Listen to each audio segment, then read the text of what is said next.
பாரம்பரிய குளிர்சாதனை பெட்டி. அது ஒரு கோடைக்காலம். கோடைக்காலம் என்றதுனால எந்த பறவைகளுமே தங்களுடைய வீட்டை விட்டு வெளியே வரல. அதே சமயத்துல மீனா என்ற குருவி தான் மகன் ஜக்கு கூட பேசிக்கிட்டு இருந்துச்சு. அம்மா, எனக்கு ரொம்ப தாகமா இருக்கு, எனக்கு குளிர்ந்த தண்ணி தாங்கம்மா. மகனே ஜக்கு, உனக்கே தெரியும் இல்லவா, அம்மா நம்ம வீட்ல குளிர்சாதன பெட்டி இல்லைன்னு. அப்புறம் எப்படி நம்ம கிட்ட குளிர்ந்த தண்ணீர் இருக்கும்? அம்மா உனக்கு பவுல்ல வச்சிருக்க, அதுவே குடி.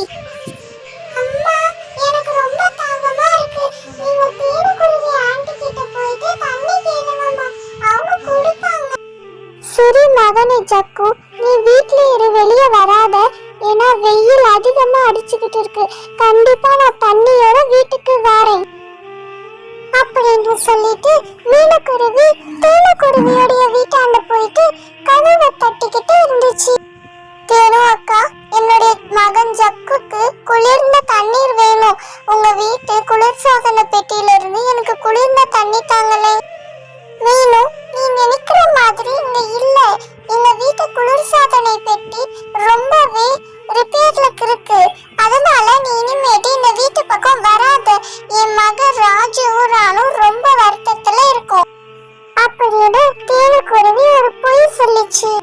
மீனுக்குருவி அங்க இருந்து பறந்து ஒரு கொளுத்தாண்ட போயிட்டு உட்காந்துக்கிட்டு யோசிச்சுக்கிட்டு இருந்துச்சு. அதுக்கு ஒரு யோசனை வந்துச்சு. நாம ஏன் இப்படி பண்ணக்கூடாது? அந்த காலத்துல நம்ம அம்மா சொல்லி தந்ததை நம்ம பண்ணலாம்.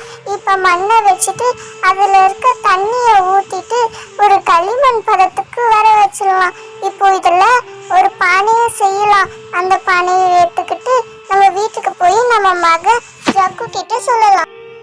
அம்மா, அம்மா, எனக்கு குளிர்ந்த தண்ணி எடுத்துட்டு வந்தீங்களாம்மா? எனக்கு ரொம்ப தாகமா இருக்குதும்மா. மகனே ஜக்கு, கொஞ்ச நேரம் காத்துரு. நான் இதுல சிறிது தண்ணீரை ஊற்றி கொஞ்ச நேரம் அப்புறம் நீ இதை எடுத்து குடி. ரொம்பவே ஜில்லுன்னு இருக்கும். அது மட்டும் இல்லாம உனக்கு குளிர்சாதன பெட்டி தண்ணியை விட உனக்கு இது ரொம்பவே நல்லது. சரியா? சரிம்மா, நான் அப்படியே குளிக்கிறேன். மீறி இருக்கிற பானைகளை மற்ற பறவைகளுக்கு தரலாம்.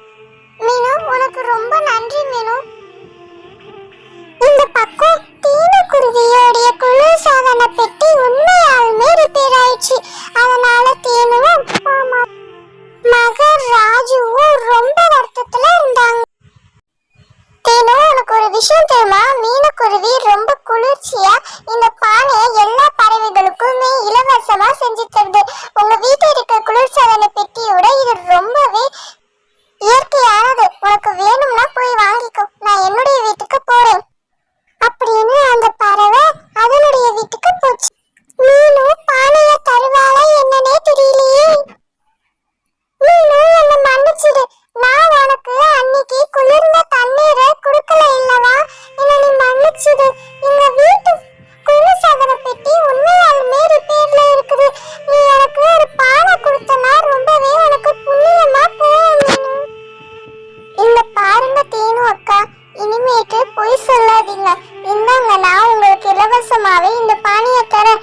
வீட்டுக்கு போயிட்டு இதுல தண்ணி ஊத்தி கொஞ்ச நேரம் வைங்க.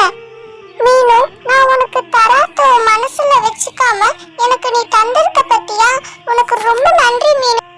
ஹலோ ஃப்ரெண்ட்ஸ், உங்களுக்கு இந்த ஸ்டோரி பிடிச்சிருந்துச்சுன்னா மறக்காம லைக்